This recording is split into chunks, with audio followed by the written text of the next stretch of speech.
Pontypool. Most horror films are about showing rather than telling, many often to their own detriment. A monster or a killer pops out, and the audience gets to see firsthand how dangerous and horrific they are. And it's rare for an effective horror movie or scene to be told secondhand. Pontypool, a Canadian horror movie from 2008, based on a novel by Tony Burgess, takes a different approach. Here, we're left much like the principal characters themselves, who have to piece together an ongoing horror scenario based on very limited information, while confined to a single, isolated location. Telling, rather than showing, is definitely what's on offer here, but that doesn't mean the film isn't interesting, as the nature of that horror scenario is quite unique. Let's take a look. The film opens with a radio broadcast in the small town of Pontypool, Ontario, from host Grant Mazzy, in which he states that Mrs. French's cat, Honey, is missing, and no one has seen it until last Thursday, when Miss Colette Piscine swerved her car to miss the cat as she drove across a bridge. The bridge is a bit of a local treasure, known as Pont de Flac, and he remarks that Colette sounds like culotte, meaning panty in French, while piscine means pool. Flac also means pool in French, so Colette Piscine, or Pontypool in French, drives over Pont de Pool and swerves to hit a cat that has been missing in Pontypool. He mentions that the writer, Norman Mailer, had an interesting theory about the strange coincidences in the aftermath of the JFK assassination. He believed that before and after huge events, physical details spasm for a moment, and when they come back into focus, they suddenly coincide in a weird way, like a ripple effect. Mazzy states that this means that something big is about to happen. But then again, something's always about to happen. We then see Mazzy driving on a long, dark road while snow falls, with him being on the phone with his agent. Mazzy is not happy about his new job in Pontypool and fires his agent for not doing enough to get him out of there. When Mazzy pulls over after dropping his phone, a woman suddenly approaches his window, exclaiming a word that he can't quite understand. When he rolls down his window to talk to her, she steps backwards into the darkness, and as he calls after her, she repeats his words in a deeper tone to echo him. Confused and unsettled, he continues on to the radio station in Pontypool, where he's greeted by his staff, technical assistant Laurel Ann, and station manager Sydney. He asks Laurel Ann to get him some info on 911 calls, such as how many occur in a day and how many hang-ups there are. After pouring some alcohol into his coffee, Mazzy goes live, remarking that the weather looks to be their top story for the day, before mentioning the strange experience he had coming into work, asking his audience, when do they call 911? He then moves on to the weather, calling it a big, cold, dull, dark, white, empty, never-ending, blow-my-brains-out, seasonal affective disorder, freaking kill-me-now weather front that will last all day. He then takes a call from Ken Loney in the Sunshine Chopper, asking if he's going to stay in that bird up there during the storm. Ken, very positive, states that he will be, and he'll be watching all the routes in and around the region. Mazzy seems to be somewhat derisive of Ken, with Sydney telling him to leave him alone. Mazzy then goes into a story from another small town in Ontario, of a significant drug bust of marijuana, cutting to an interview from a police chief, while Sydney lightly reprimands Mazzy for some of his comments. Mazzy then begins talking about how the local pot growers are engaged in a deadly serious business, and they have set up booby traps and landmines to protect their operations, with enough ammo to arm a small country. He states that in these neighborhoods, If Junior throws a ball through a window, he's just liable to trigger a death squad. Sydney starts telling him to stop and to do closures, as no one cares about this, but Mazzy ignores her, stating that his style is taking no prisoners, which means full disclosure, whatever the consequence. Sydney starts arguing with him before cutting off his broadcast to go to commercial, and tells him that the full disclosure thing works a lot better in bigger towns. Mazzy counters that that's what got him fired, actually, and it's clear that Mazzy, being a shock jock, is way out of his element in the small town of Pontypool, where they're mostly interested in hearing local news, weather reports, and sports scores. Sydney asks what exactly he thinks that they need to hear from him, to which Mazzy states that he's trying to piss a few people off, because that's how it's done. A pissed-off listener is a wide-awake listener, and he may in fact call his pissed-off brother and get him to listen too, and that's how you build a loyal, listening audience.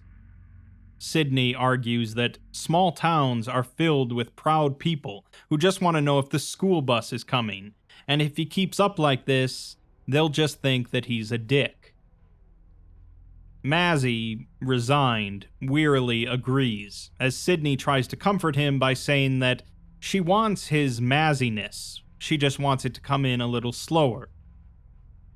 Back on air, Mazzy recalls his experience from earlier that morning, and asks if he should have called 911 in that situation, opening the lines for any callers. Laurel Ann takes a strange call from a listener before hanging up, and Sydney remarks that one of the other station employees still isn't here, and their most loyal caller hasn't called in yet today. Laurel Ann then catches something on the police radio about a hostage situation, although there's nothing on the wire about it. Sydney tells her not to give it to Mazzy yet, as there's nothing confirmed, but Laurel Ann had already done so. Mazzy quickly cuts off a caller to change topics, stating that two men are holding a van load of people at gunpoint, with the van apparently towing a fishing hut. Sydney tries to cut him off to switch back to Ken Loney, mentioning to him that it's the end of ice fishing season and they're all probably drunk. But Mazzy rolls with that, mentioning it on air. He also jokes that the police on the scene are also probably drunk, and the situation has resolved itself as the two gunmen were in fact unarmed, and the three hostages fled the scene. He then specifically names the two policemen that were on the scene, laughing to himself as they cut to Ken Loney. Sydney heads into the recording booth to tell him that those two cops are both alcoholics and are trying to keep their jobs, causing Mazzy to stop laughing. She then also reveals that Ken Loney's Sunshine Chopper is actually his Dodge Dart, and he just sits up on a hill and plays sound effects. Shortly after, Sydney mentions to Laurel Ann that something seems to have the local police upset, but they're being tight-lipped about it. They then get a phone call from Ken, who's in a panic, and imparts some details that they pass on to Mazzy to go live with.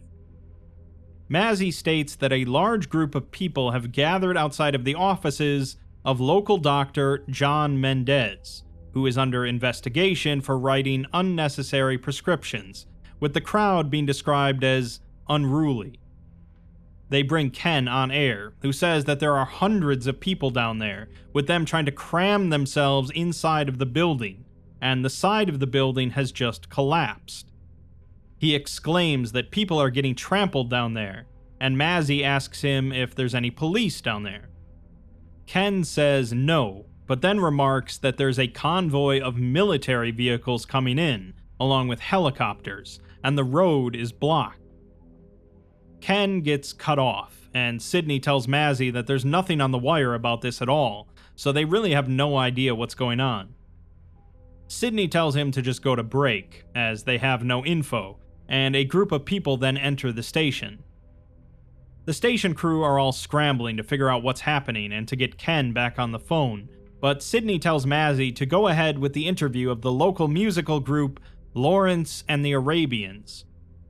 Mazzy swears and complains in front of the group that this is not what their audience wants to hear from them right now, but Sydney forces an angry Mazzy to do it regardless while they try and find out what's happening. During the group's song, Mazzy's agent calls him, so Mazzy lets him listen in before swearing at him and hanging up. After the song finishes, one of the girls states that she can't remember how it ends, and that it just keeps starting over again. She then begins repeating the word pra over and over again, staring at Mazzy as she does so. After the group leaves, Mazzy remarks on how strange that was, but Sydney and Laurel Ann are too preoccupied getting various witnesses on the phones. Mazzy takes a call on air from one of the witnesses, but all they hear is some whimpering and shouting, forcing Mazzy to cut the call and only exacerbating the confusion. They learn that some of the people involved in the riot are speaking in strange ways, and so far, 75 people have died, with twice that number injured. They take a call from a constable who states that early this morning they got a 911 call about a group of people trying to break into an elderly woman's room at a facility. The woman has since died, but she was senile and was babbling about random topics, which the group was repeating. Mazzy also reports about a herd of people on the highway that have surrounded a car containing a woman and her 2 children, with the group all making the sounds of windshield wipers. Strange reports and eyewitness accounts continue to come in as the radio station gets contacted by BBC News, who want to go live on air to interview Mazzy about the situation. The newscaster asks Mazzy to confirm if the French-Canadian military has set up roadblocks to prevent people from leaving, and if this incident has anything to do with Canada's history of separatist terror groups. Mazzy, deeply out of his depth, simply states that none of that is true, and there doesn't seem to be anything organized or political about this. The newscaster counters that it certainly seems like an insurgency, but if it's not, then he hopes that Mazzy can provide some info about what they've been reporting on. Mazzy admits that they honestly do not know what is going on, and the BBC ends the call by stating that despite reports persisting that riot police have been called in to crush the insurgency, it seems that no one can explain what is happening. The group manages to get Ken back on the phone, so they put him on air. He's whimpering and asks them to send help, as he's not safe where he is. He says that they came after him, and that he saw things today that will ruin the rest of his natural life. He says that they're cannibals, and some of them are naked and like dogs with wild eyes. He then says that there's a little cat door where he is, and he can see a group of them. He exclaims as they pull 2 people out of a van and begin biting into them, claiming that it looks like they're trying to desperately eat their way into the people. He then panics as one of them notices him, but he manages to evade the attack, with the teenager unable to move now after breaking some bones. He says that the teen has no hands, and despite Mazzy urging Ken not to get closer, Ken does so, as the teen is whispering something. The broadcast is suddenly hijacked by a message in French, which Laurel Ann hastily translates, and Mazzy reads on air. The message reads, "For your safety, please avoid contact with close family members and refrain from the following: all terms of endearment, such as honey or sweetheart, baby talk with young children, and rhetorical discourse. For greater safety, please avoid the English language. Please do not translate this message." Sydney takes a call from the constable, informing them that Pontypool is now under quarantine. Ken comes back on the call, and he proceeds to bring his phone close to the injured teenager, where the sound of a baby crying is heard. Ken says that it sounds like there's a child screaming inside of his breath. Mazzy appears to be having a panic attack after hearing this, as Sidney informs him that the BBC are going live with the Dr. Mendez story, and they also mentioned that people are carrying around the Honey the Missing Cat posters. Mazzy lashes out in anger at this, as he's practically unable to believe that this is all really happening, but Sidney assures him that it is, and a lot of people have died so far. Mazzy stands and says that he just needs to get out for a moment. As he stumbles out, he yells at Sidney, believing that they're just playing an elaborate prank on him. As he opens the door out into a blizzard, Sidney shouts at him, and they're quickly approached by a group of people who begin repeating her words, forcing the group back inside. With confirmation that this is all happening, Mazzy grows much more focused, determined to get back on air to do live obituaries. What follows is a sequence containing the recent obituaries, containing a large number of people killed by their own friends and families in many cases, including a number of young children. While Mazzy is doing this, Sidney tells Laurel Ann that she wants to get a hold of her kids, currently with her ex-husband. While talking, Laurel Ann misspeaks and then begins repeating the word missing, with her appearing confused about her own words. She then suddenly stands still and begins imitating the sound of a tea kettle that just went off. Before Sidney can think too much about this, however, a man crawls through a window into the station, quickly introducing himself as Dr. Mendez. Mendez notices Laurel Ann and says that they need to get away from her, as she'll follow their voices. He then spots the recording booth and quickly leads Sidney into it. Sidney says that he must have quite a story to tell, so he excitedly sits down to go on air. Laurel Ann then approaches the sound booth, babbling odd sentences and repeating words, as Mendez explains that she is sick, and although she doesn't know it yet, she's hunting them. The door is locked, so she can't get in, but Sidney wants to talk to her. Mendez quickly stops her, though, stating that if she can't hear them, she might lose track of them, which she seems to do. Mazzy goes back on air, introducing Dr. Mendez and asking him for any insights he may provide. Before Mendez can respond, however, Laurel Ann begins slamming her face into the sound booth's glass, and Mendez explains that she doesn't have a victim yet, so he doesn't know how this will end. Sidney then gets a call from Ken Loney, and they put him on air. He's calmed down somewhat, and says that he's safe, but he can hear crowds moving outside, with the last one he heard chanting something about U-boats. Ken then misspeaks and begins repeating some words, panicking over what he's trying to say. Mazzy tries to talk to him, but Mendez says that he's gone now, just being a crude radio signal seeking for sounds. Mazzy sadly says goodbye to Ken and hangs up. He then tries to comfort Sidney, who admits that they never really let their kids go anywhere near Ken, but she's known him for 17 years. Realizing that she's still on air, she swears and says that that wasn't a very good obituary. The group then looks back to Laurel Ann, who is standing on the other side of the glass, blood pouring down her chin, as it seems she has eaten some of the audio equipment.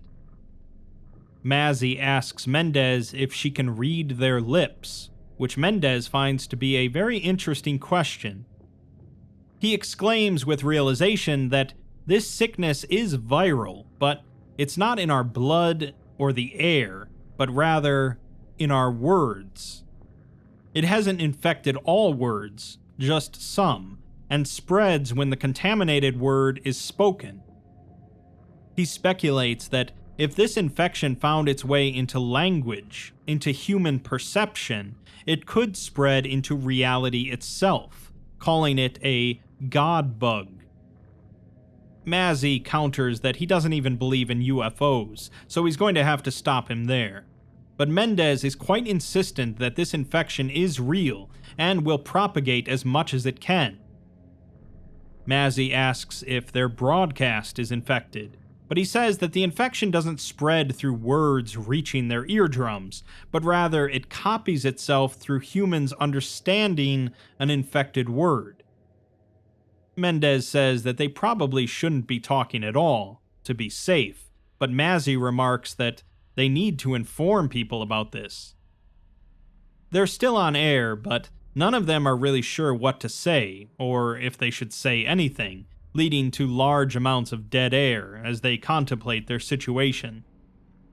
While talking, Mendez begins repeating a word, but quickly silences himself, as the others don't seem to notice. Sydney finally gets a call back from her children, reassuring them that everything is fine, as Laurel Ann repeatedly slams her face into the glass. She then begins heaving, as Mendez comments that he hasn't seen this before Laurel Ann vomits a large amount of blood onto the window and collapses. Mendez exclaims with excitement that this is what happens when an infected individual can't eat their way into a victim. But he's interrupted as a large number of infected individuals have wandered into the station, looking for voices. The group huddles under the recording desk, writing on notepads to communicate. They come up with a plan to use the loudspeaker outside the building to lure the infected out, with Mendez noting that the message will inevitably travel outwards as the infected repeat it. Mazzy decides to use the message, "Sydney Breyer is alive," recording it on the microphone and sending it out, looping it over and over. The message lures the infected out, but it's clear that Mendez is also in the early stages of infection, and the other two notice it now as well. He then begins speaking rapidly in German, exclaiming that it's only the English language that's infected. Mazzy and Sydney decide to leave him alone in the booth, with her asking Mazzy if he speaks French. He speaks very little, but they decide it's better than English, and they leave the booth, heading upstairs before suddenly being attacked by the infected girl from earlier. The two viciously stomp her to death while she repeats their words, and they notice that the doctor is still speaking in the booth. Sydney asks Mazzy if he's going to kill the doctor, but he replies that since she killed the girl, she can kill the doctor as well. They have a brief argument in French before Sydney hisses in English that she's not going to kill the doctor. Mazzy then states that if the doctor comes for them, he'll kill him, as the power suddenly flickers in the station, causing the intercom to begin blaring the Canadian national anthem. Mendez rushes out of the booth and begins quickly walking upstairs, followed by a large group of infected. He slips into a storage closet with Mazzy and Sydney before they bar the door, and he grabs a crowbar. The three hesitate while looking at one another, before Mendez climbs out of a nearby window and begins running down the street, shouting in English, causing the infected to chase after him. The two pass some time in the storage closet, as Sydney writes a series of messages on a wall, and Mazzy repeatedly listens to the BBC interview. Sydney has resigned herself to their fate, but Mazzy suddenly gets up, asking her, "How do you stop understanding?" in order to avoid copying the virus. Sydney begins repeating the word "kill" multiple times while talking to him, but he's too preoccupied to notice initially. She suggests that to avoid copying the virus, you have to kill the word that's killing you, leading Mazzy to wonder if that's why the infected repeat words over and over as an immune response. But how do you make a word unrecognizable? He realizes at this point that Sydney is continually repeating the word kill, so he urges her to stop saying it, telling her over and over that kill isn't kill. He then tries telling her that kill is a number of other things, such as blue, wonderful, baby, mayonnaise, and beautiful morning, before settling on kill is kiss, noticing that it seemed to alleviate her symptoms. He repeats kill is kiss over and over until she calms down, and the two kiss. She sighs and says that she feels better, and it seems that they prevented the infection from taking over. Mazzy, struck with inspiration, rushes out of the storage closet and heads back into the recording booth, exclaiming that they're going to save the world, despite Sydney's insistence that they have to shut up or die. Mazzy counters that people are already dying, while they've been playing Muzak, and he doesn't know exactly what he did up there, but he's not going to provide a genocide with elevator music. Mazzy gets back on air as the sound of helicopters and gunfire is heard outside of the station. Mazzy begins spouting different definitions for various words, telling listeners that they need to stop understanding words. A voice in French is heard over loudspeakers, telling Sydney Brier to stop the broadcast, as the person speaking is infected. Mazzy continues, shouting different words at Sydney as she shouts back other words, but the sound of gunfire and explosions continues to grow louder around Pontypool. Mazzy eventually stands and shouts for them to stop as the sounds cease. He broadcasts that they're just killing scared people, and they're like dogs, smelling fear and pouncing. He says that they were never making sense, and today, when Armageddon leached out into your good mornings, the sun came up. You did what you did yesterday, and it's exactly what you'll do tomorrow. Today's news is that it's not the end of the world. It's just the end of the day. And he signs off. As he does so, the gunfire and explosions resume, and a voice counts down from 10 in French. Sydney runs into the recording booth and kisses Mazzy as the countdown hits 0. Over the credits, we hear various news broadcasts about Pontypool, referring to the incident there as a Valentine's Day massacre, and it's clear that the infection did not end there. The BBC newscaster from before mentions that French-Canadian riot police have successfully contained the violent uprising in Pontypool, before repeating the name Pontypool multiple times. Lastly, the film ends with a short sequence showing Sydney and Mazzy in a different location, with Sydney now going as Lisa the Killer, and Mazzy as Johnny Deadeyes. Deadeyes says that they're going to leave the world behind to figure out what they believe is black and white, and they're going to a new place that isn't even there yet. Consensus on this final scene is quite mixed, and it was originally placed before the end credits instead of after, but proved to be a bit too confusing for viewers. According to the director, it's meant to imply that the virus adapted as Mendes speculated it might, infecting reality itself rather than just the English language. While the end news broadcasts certainly imply that Mazzy and Sydney died with the rest of Pontypool, I suppose we'll never know for sure. Pontypool is definitely a unique film, for multiple reasons. Having a zombie film and never showing a zombie eat a person is already a pretty bold start, combined with the singular location and very low number of actors involved.